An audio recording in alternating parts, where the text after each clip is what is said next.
green powder from the store that we got, but it's basically just mixed vegetables and kale, broccoli, spinach, Swiss chard. I don't think I had Swiss chards in it, but yeah, basically all that stuff. But I don't really want to do that too much because it's expensive to buy vegetables from the store when we could just grow it and make it way more and way less money. Sorry guys for interrupting this video, but I just want to tell you guys a little bit about what's going on and some other stuff. But thank you. First I want to say thank you guys for watching my video, because YouTube right now the hate speech is like every other independent creator on this platform as of lately, because YouTube is stonks unless you're a late night talk show host. But if you guys really want to help me and support my channel, you can do what is happening right here, probably beside my face or where my finger's pointing, right there. See, you can subscribe, click the bell, and there's some ding dings right there. See, that's pretty. But really, guys, if you want to do that, it would really help my channel. Now, let's get into the actual video. So, hello, welcome back to my channel. Today is Tuesday. Whoop whoop. Guys, look, I got peppers and tomatoes. They haven't popped up yet, obviously. But yeah, they are definitely going to pop up soon. But these we didn't plant these. These are just pop-ups that popped up from nothing, I guess, if that makes sense. Right, kitty cat? Boop. Hey, boop, boop, boop. These are just peppers tomatoes. We don't know what kind of tomatoes they are, so what is. They kind of popped up, and what did they pop up? I can't remember when they popped up, but when I added compost or something, they popped up. We always have a bunch of seeds that pop up every year. We usually sunflowers and maybe tomatoes. We get a bunch of sunflowers that pop up. We actually have so many sunflowers pop up. We don't really have to plant sunflowers. They pop up themselves. It's pretty cool. Anyways, guys, let's get to this start. I will come back in a minute. Whoop. Roll the intro. Whoop. Alright, guys, I'm back. I'm out here taking my dog for a walk. It's totally not 5 o'clock when I got my dog outside. Right, kitty cat? Meow. My mom's home too. She's out there. She just came home this way. Come on, Jake. We're going this way. My dog's scared to death to come out here because someone was doing boom-booms down the road, and he doesn't like the noise of it at all. My dog does not like loud noises at all. I don't know why his problem is. He's scared to death of loud. He used to be afraid of thunder, but he doesn't really. Every once in a while, if it's thunder's really loud, he'll get scared of it. But lately, he's been worse than he's ever been. He's like, what do you call it? He's been really. He wasn't so bad. I forgot the rake. Dang it, Mom, give me the rake.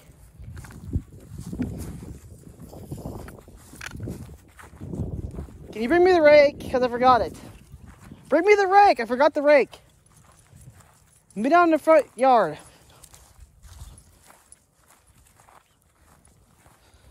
Mom. Did you hear me? Forgot a rake. She's not paying attention to me. Don't really want to go all the way back up there. But if I have to, I guess I have to. Man, look, the grass is actually growing back a little bit, I think. Maybe down there. Well, I don't want to go all the way back around, and Jake won't listen to me.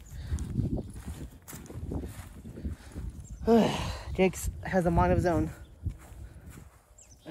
I can't move. Jake won't come up this way. Well, the rooster's not even around. You need to relax. You need to relax. Jake, we're going this way. Jake, you're not going back with Mama. Come on. You can love her later. Jake, you can love her later. Jake, really? You do this on purpose, I swear. Ugh. Dogs are loony. Come on, Jake. We gotta go this way. I'll take you for a walk, and it's really windy out here. Oh, by the way, guys, I talked about this a while back ago, but I used to have trees that I was trying to clone. I tried to clone our pear tree or not apple tree. I tried to clone our pear tree or Juneberry tree and a couple other trees in the front yard there. There's little flower trees, but none of them took roots. I didn't use rooting hormone because I thought I could do without it, but in the spring, which is almost here, well, technically it's the first day of spring, but in like a couple months, probably about, I don't know, I wouldn't say, probably about middle of summer, maybe the middle of summer, towards the end of summer, right when it starts getting a little bit cold, like cooler, was not like super hot, I'm going to go and get rooting hormone, and I'm going to chop down, I'm going to take little cuttings off all these trees and just stick them in the ground with rooting hormone, because apparently that's a good way to do it too, but I tried to grow them inside, it didn't work for some reason, so I'm just going to dig little holes, put a little bit of compost in it, and then stick the trees in. Hey look, the tree's blooming. That's nice. Spring is here, Jake. Spring is here. So, yeah, basically what I'm going to do is just, put what did I say? Just stick them in the ground and then cover them back up with dirt and grass from the yard, and it should grow. Supposedly, because rooting hormone is, I didn't put rooting hormone on them, and plus I never had luck cloning a tree in cups inside anyway, so I'm just going to stick them outside and hope for the best. Because apparently that's how a lot of people do it. It's easier, supposedly, or it does better outside. I don't know. It's hard to explain. Hey, look, there's a big old onion plant. Big onion. Jake, we're not going up the road. We're not going down the road either. Jake, we're not going across the road. No, we're going this way. Come on. Come on. Come on. Also, guys, we looked at our game camera the other day, and we have 2 massive coyotes on the camera. I'm talking, they look like, they're probably about as big as a German Shepherd, which is crazy. They look like wolves more than anything. They did not look like, there's 2 of them around the camera. One looked at the camera, saw it, and then takes off. The other one comes by and looks at it and sees it. It's crazy. It's absolutely insane. It's actually right over there. That path is right there on the hill. And it is actually crazy. They actually look kind of scary on camera. Big old wolves, or they look like wolves. We don't have wolves around here. They have to be coyotes. Big old animals. 2 big ones. They're probably bigger than my dog. Well, the dog we have now, but I'm talking about my dog named Beethoven that passed away like 3 years ago. 2, 3 years ago. It's been a few years. But he was like a collie mixed with something. He was a pretty big dog, but they was probably bigger than him, probably about the same size. Which is insane. He was like 120 pounds probably. And those are probably about as big as that. Jake, we're not going down there. We're going this way, Jake. Big old coyotes. Big old things. And there's 2 of them. Around here, our coyotes actually go in packs, which some people say they don't. I think it's a little bit different coyote, because I think the coyote out west, they stay by themselves. But the ones down here, they come in packs, which is weird. Which is really weird, but yeah. Seriously, every time we see coyotes down here, they're usually in packs of like 1 or 2, maybe 3. But yeah, they're usually in packs. I think, yeah, they're usually in packs. We should maybe try hunting them, because we have chickens and they're going to kill everything. 2 coyotes getting our chicken house, they're going to kill everything. It's crazy. Those are big ones too, by the way. Big old boys. Big old boys. Huh, Jake? Jake thinks I'm crazy talking to him. Anyways, guys, I got stuff to do. I'm going to go get the eggs. I'll cut back in a few minutes. So, hi, guys. I'm back. Didn't really do a lot today, and I'm still not, because I got really late. Hopefully I can make this video long enough. I'm just going to ramble around and not talk about anything. But hopefully my peppers come, because I really want to make homemade, I want to dehydrate peppers. Actually, we're going to dehydrate a bunch of stuff this year. We're going to dehydrate tomatoes. What else do we have? We have kale, Swiss chard, lettuce, onion. Well, can you dehydrate? You probably can dehydrate onions, but I don't know if we really will, because we usually eat onions pretty quick. They don't really, we usually grow like 2 rows of onions. We eat them by the time they're done growing. We usually pull them up and eat them. When we don't really grow very big onions for some reason. I don't know why. There's a couple things we have a hard time growing big. So far we can't really grow. We can grow watermelons, not watermelons. We grow tomatoes, corn, zucchini, winter squash, melons, like melons in there, winter squash, pumpkins, cantaloupe, watermelons. We have a hard time growing. Every once in a while we might get lucky. You know what? All the cold weather stuff we can grow too. We can grow, and we can't. We have a hard time growing onion. We'll grow onions, but it won't be like very big. They'll get like maybe that big if we're lucky.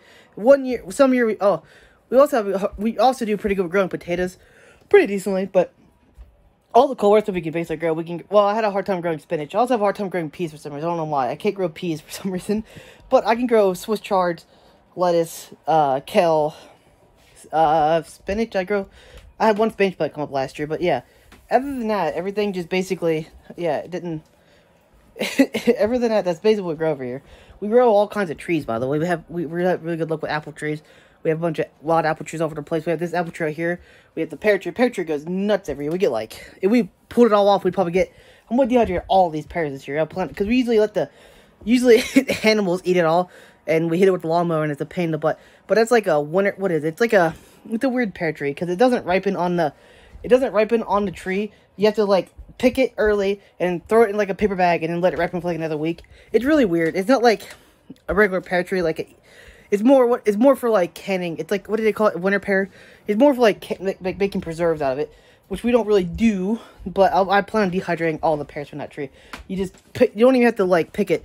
You just pick them off the tree when they're big and you just cut up and go and dehydrate. I'm gonna dehydrate for like a week straight, but it'll be pretty cool. Then we'll have pears year round, like dehydrated pears.